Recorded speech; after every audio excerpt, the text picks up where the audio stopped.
Welcome to the Nonprofit Compliance Brief, where we explain charitable solicitation and multi-state fundraising requirements in clear, practical terms for nonprofit leaders and finance teams.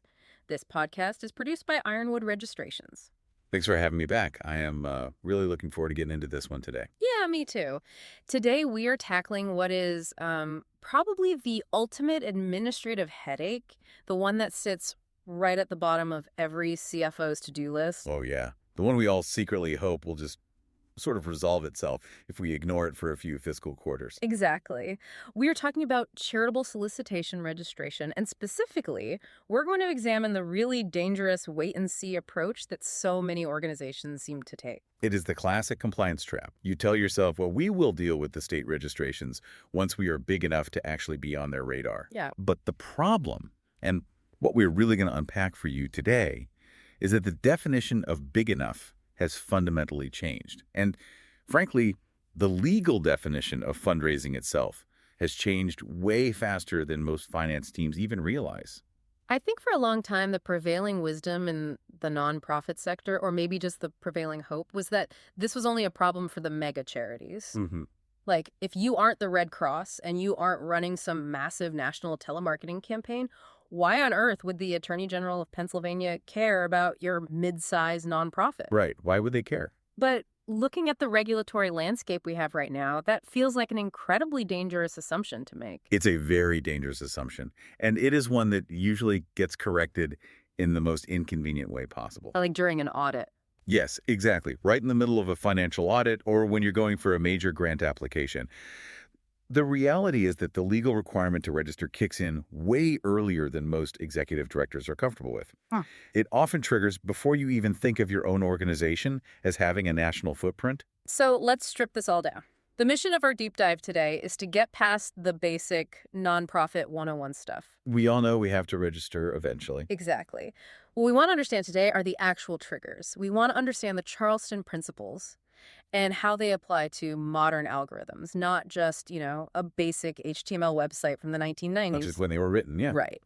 And we need to give you a practical framework for risk assessment because at the end of the day, compliance is just a cost-benefit analysis. Precisely. And to do that analysis properly, you have to start with the legal bedrock. You have to look at the definition of solicitation. Which is way broader than just successfully getting money, isn't it? I mean, looking at the source material, the statutes in states like New York or California, they actually do not care if the check clears. No, they absolutely don't. And this is the very first place that finance teams get tripped up. The legal trigger isn't the receipt of a gift. The trigger is the ask itself. The intent to ask. Yes, the statutes are written entirely around the intent to solicit. So if you have any mechanism in place to accept funds, a donate button on your homepage, a crowdfunding link, even just a QR code on a PDF flyer, you have arguably solicited. It doesn't matter if anyone actually used it. Okay, but let me play devil's advocate for a second here. If I put a donate button on my website, I'm obviously hoping for donations. We all are. Right. But am I really soliciting a resident of, say, North Dakota just because they happen to stumble onto my site and see that button? That is the million-dollar question right there. If you look at the strict letter of the law in many jurisdictions, the answer could technically be yes. Wow. Even just passively having the button. Technically, yes. But obviously, that is completely unenforceable at scale.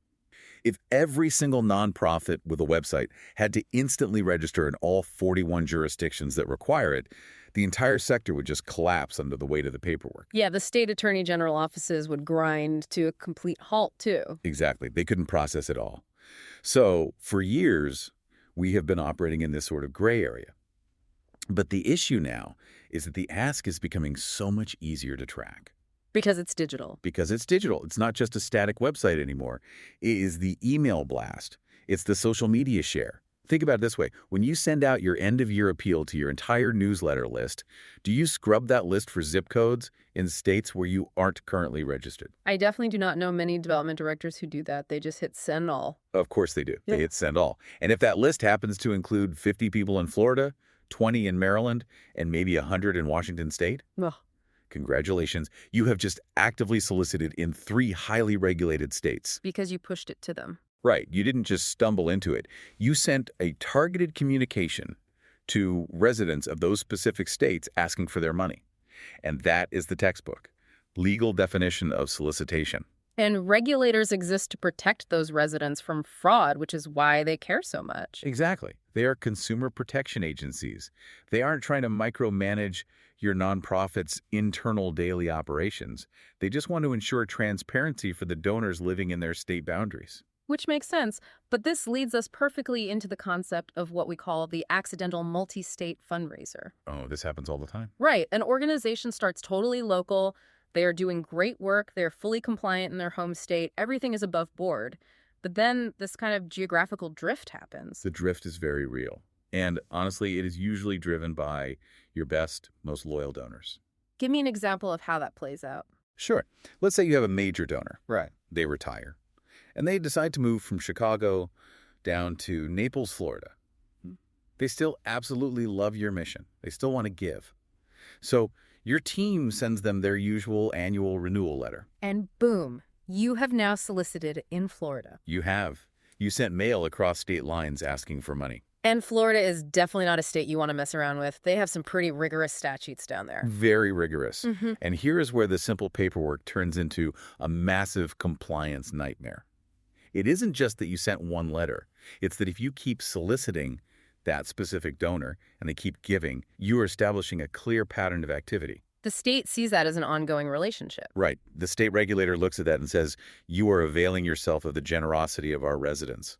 You need to be registered here. But how do they actually catch you? That is the cynicism I hear from nonprofit boards all the time. They say, okay, sure, we technically broke a rule in Florida, but unless that donor actively turns us in, who is going to know? I hear that too. But it is rarely the donor turning you in. It is the paper trail that you create yourself. The 990. Exactly. Think about your IRS Form 990, specifically Schedule G.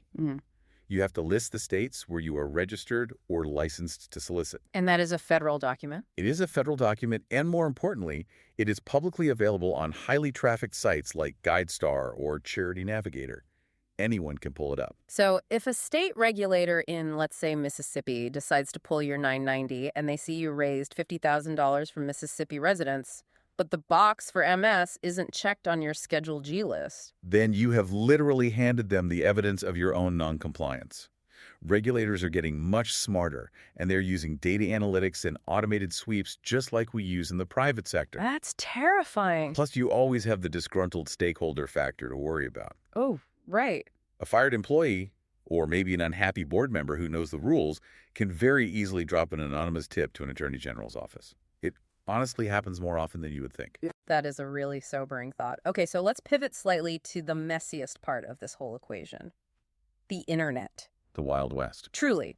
Because traditional solicitation laws were written for direct mail and door-knocking campaigns.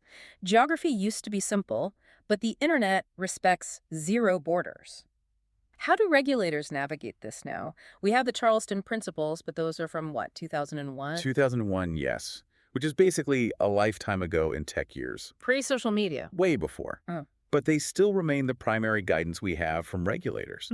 The Charleston Principles were essentially an attempt by state charity officials to sit down and say, okay, we obviously cannot regulate the entire internet, so let's set some realistic ground rules. And that is where they introduce the distinction between passive and targeted activity, right? Exactly. That is the core distinction you have to understand. Passive versus targeted. Let's really break that down for the listener, because I feel like the word passive is the shield that every single nonprofit tries to hide behind. Like, oh, we're just passive on the web. We don't need to register anywhere else. Right. Everyone claims they are passive. So passive generally means you have a website and it has a donate button, but you are not doing anything to specifically drive traffic to that site from outside your own home state. It's just sitting there. Exactly. You are like a billboard in your own physical town. If someone from out of town happens to drive by and sees it, well, that's on them.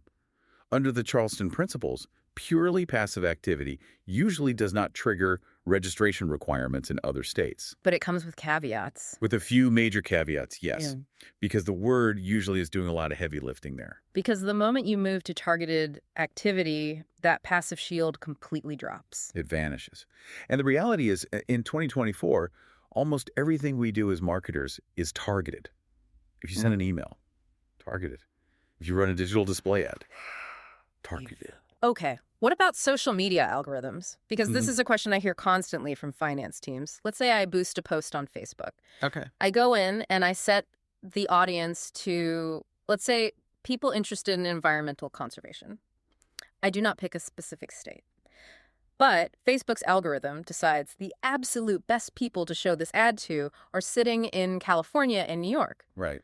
I didn't consciously choose those states. Am I legally liable for soliciting there? This right here is the absolute frontier of compliance right now. Uh-huh. The argument from the state regulators is this. You chose to use a platform that distributes content nationally. You knew what the tool was. Exactly. You cannot just blame the algorithm. If you paid money for placement and that placement landed in New York, then New York considers that a targeted solicitation. You essentially authorize the platform to go find those out-of-state donors for you. So the whole "I didn't know where the ads would run" defense, that just does not hold water anymore. Not really, no. If you are putting money behind the ask, you are responsible for where that ask lands. This is exactly why we constantly tell finance teams to check their Google Analytics. You have to know your data. You really do. Yeah. Check your digital ad reports. Where's your web traffic actually coming from?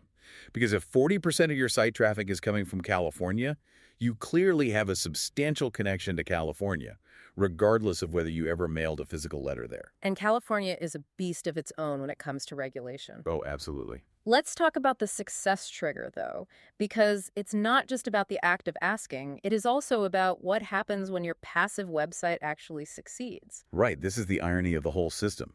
The Charleston Principles explicitly state that even if your website is purely passive, if you receive substantial or repeated and ongoing contributions from residents of a specific state, you have to register there.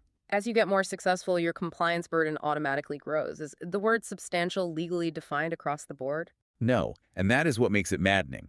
It varies wildly by state. But generally speaking, if you are processing recurring monthly donations from a little cluster of donors in a specific state, regulators view that as repeated and ongoing. Because it's a subscription, essentially. Right. You are actively maintaining a financial relationship with the residents of that state. Therefore, you need to be registered. Okay, let's shift gears and talk about accelerants. We have covered the slow, accidental drift, but there are specific actions that organizations take that are effectively holding up a giant neon sign to regulators saying, "Please audit me right now." Yes, there are definite fast tracks to trouble. And the absolute biggest one has to be hiring professional help. Oh, without a doubt. This is what we call the pro trigger, hiring a fundraising consultant. And we need to be really specific with our terminology here for you listening. We aren't just talking about hiring a freelance grant writer to do some back-end work. We're talking about hiring fundraising counsel or professional solicitors. Correct. And that legal distinction matters immensely. A professional solicitor is an individual or a firm who actually asks for the money on your behalf. Think of a telemarketing firm. Right. But fundraising counsel is someone who advises you on your strategy. They manage your campaign rollout or they write your appeal copy, but they don't actually make the ask themselves. But they both trigger compliance issues. Yes. In many, many states, both of those roles trigger immediate registration requirements for the nonprofit. And here is the trap that catches so many people off guard. The consultant themselves is usually legally required to file their contract with the state. Exactly. The consultant is a business. They want to protect their own operating license. So they proactively file a document with, say, the state of Pennsylvania saying, I have just entered into a contract to consult for XYZ nonprofit. And then the state clerk gets that document. Right. The clerk gets it. They look up XYZ nonprofit in their database, and they see absolutely nothing. You aren't registered. Bam. Automatic notice of violation in the mail. It is almost immediate. And the problem is, now you aren't just registering voluntarily on your own timeline. You are registering defensively in response to an official inquiry. Which means penalties. Exactly. It often means paying back fees, late fines, and effectively admitting on the record that you are soliciting without a license. Which is just a terrible look for any organization. It really is. Now, another huge accelerant we see is peer-to-peer campaigns. Oh, like giving days. Giving days, or when you ask your volunteers to start their own personal fundraising page for your cause. When you do that, you have effectively deputized a massive nationwide sales force. And you have zero control over where they send those links. None at all. Your well-meaning volunteer in Ohio sends their personal donation link to her aunt in New Jersey and her old college roommate down in Texas. And suddenly you are actively soliciting in New Jersey and Texas. Exactly. Okay, so we have firmly established that it is incredibly easy to accidentally trigger these legal requirements. Now I want to push back a little bit on the so what factor. The risk analysis. Right, because I know exactly how finance directors think. They look at the sheer cost of compliance, hiring a legal firm to manage it, paying the individual state fees, so they compare that guaranteed expense to the vague threat of a potential $500 fine from a state, and they think, you know what? I will just take the risk. I see that all the time. That is what I call the parking ticket mentality. People think, I'll just pay the ticket if I happen to get caught. But in the nonprofit regulatory world, the consequences aren't just minor fines. The real currency you lose is your good standing. Explain the impact of losing good standing. Because to a layperson, that just sounds like a bureaucratic slap on the wrist, but it actually has some serious teeth. It has very sharp teeth. Good standing means the state formally recognizes you as a valid, compliant, legal entity. If you lose that status, or if you never actually had it to begin with, it stops your operations cold. Give me a real-world consequence. Grants. This is the big one. Many large institutional foundations now strictly require a certificate of good standing from your home state, and sometimes even the target state, before they will release a single dollar of funds. So you do all the work, you win a $100,000 grant, but the check is held hostage because you didn't pay a $50 state registration fee. Exactly. It happened more often than you would think. Yep. Or consider the Unified Registration Statement myth. Oh, the URS. Right. People think, oh, I will just fill out this one master form and be done with it. But the URS is practically dead. Many states just do not accept it anymore, or they require so many specific addendums that the master form is useless. If you mess that paperwork up, your status gets rejected. It's a mess. That is such a critical point. It is not just about the state fee. It's about all the regulatory baggage that gets dragged in along with the fee. Absolutely. And let's not forget the board members in all this. Does this regulatory blowback ever land on them personally? In extreme cases, yes, it can. Soliciting without a license is a violation of state consumer protection law.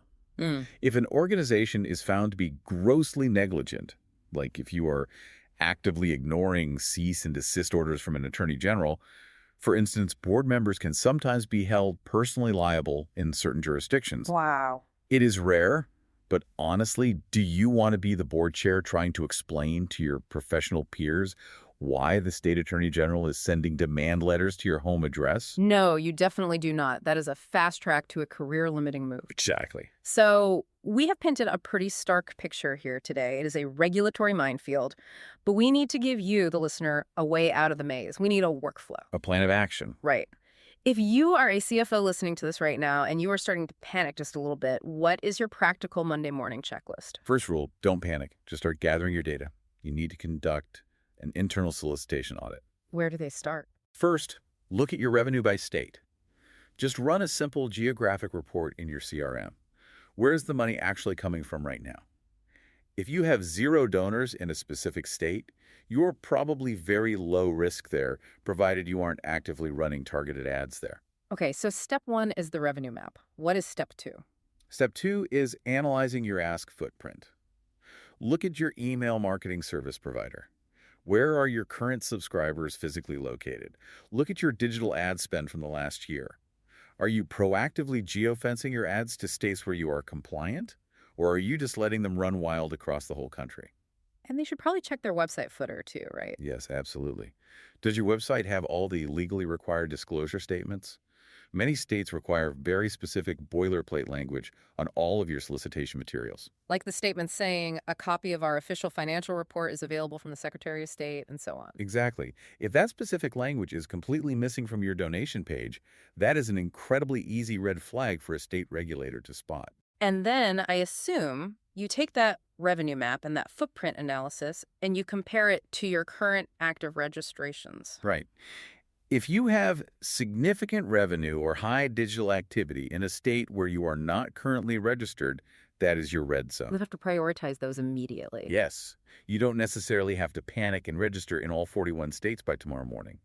Start with the states where you have the absolute highest exposure, either because you have the most donors there or because they are known for having the strictest enforcement laws. You mean states like California, New York, Florida, Pennsylvania, Illinois? Exactly. The big regulators. Get right with them first. Once you are secure there, then look at the second-tier states. And you really have to be honest with yourself about your growth plans. Look ahead. Yes. If you are planning a massive national digital campaign for next quarter, you need to get the state registrations in place right now. It can take weeks or even months for some states to actually process this paperwork. You definitely do not want to launch a huge, expensive campaign and then get a cease and desist letter in week 2 because your paperwork is stuck in a backlog. It happens, and it ruins campaigns. Let's quickly talk about the maintenance aspect before we finish up. Because getting registered initially is one thing. Staying registered over the long term is another circle of hell entirely. It is a relentless operational grind. I won't sugarcoat it. It is never a one-and-done situation. Most states require annual renewals, and the due dates are completely uncoordinated. Right, some are based on your specific fiscal year end, and some are just arbitrary fixed calendar dates. And the actual forms change constantly. Plus, as we mentioned earlier, the financial reporting requirements scale up as you succeed. As your nonprofit grows from $500,000 to $2 million in revenue, you graduate from simple postcard reporting to complex audited financial reporting. You really need a robust system. You do. If you are trying to manage 30 different state registrations and deadlines on a single Excel spreadsheet, you are eventually going to fail. You will miss a random deadline, you will get hit with a late fee, and you will suddenly lose your good standing right when you need it most. Honestly, this sounds like a massive argument for outsourcing the whole process. For a lot of mid-sized organizations, yes, it really is. Unless you have a dedicated, full-time compliance officer on staff, it is incredibly hard for a generalist finance director to keep up with the constantly changing requirements of 40-plus different legal jurisdictions. Before we wrap up today's deep dive, I want to touch on the bigger why. Okay. We have spent a lot of time talking about the stick today, the fines, the forced audits, the fear of losing grants. But is there a carrot here? Does actively being compliant actually help an organization raise more money? I strongly believe it does. Look, we are living in an era of intense public skepticism. Donors are much more savvy now than they were 20 years ago. They do their homework. They do. They look up your profile on Charity Navigator. They look at GuideStar. They want concrete assurance that their money is safe and being used properly. So it's transparency play. Exactly. When a major donor sees that you are properly registered across the board, that you have all your legal disclosure statements clearly visible on your website, and that you are embracing transparency, it signals institutional maturity. It says we are a serious professional operation. Right. It says we take your trust seriously enough to do the boring paperwork. It really is a powerful trust signal. Exactly. It fundamentally differentiates you from the amateur fly-by-night operations out there.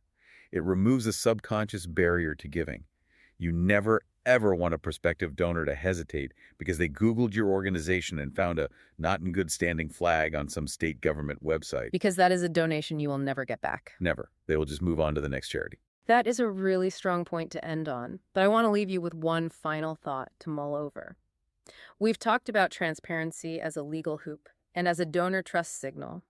But think about where the sector is heading with the next generation of major donors. Millennials and Gen Z. Exactly. These younger generations are digital natives, and they expect radical transparency as a baseline. They are used to vetting everything online before they spend a dime. If your compliance isn't airtight and easily verifiable online, you aren't just risking a state fine. You might be algorithmically and culturally invisible to the future of philanthropy. Compliance isn't just overhead anymore. It is active brand protection for the next decade. I couldn't agree more. Compliance really just follows growth. If your finance team is suddenly having to worry about registering in 20 different states, take a moment to actually celebrate that. Right. It means it's working. It means your mission is resonating across state lines. That is a huge victory. Now, you just have to do the administrative paperwork so you can legally keep that victory. Well, there you have it. It might not be the most glamorous part of saving the world, but it is undeniably one of the most important factors for keeping your doors open. We've gone from the digital drift of the Charleston principles through the scary reality of forced audit thresholds, and hopefully we've given you a solid framework to get your own house in order. Thanks for diving into the details with me. If you found this discussion helpful, you can find additional compliance guides and visual resources at ironwoodregistrations.com. Thanks for listening.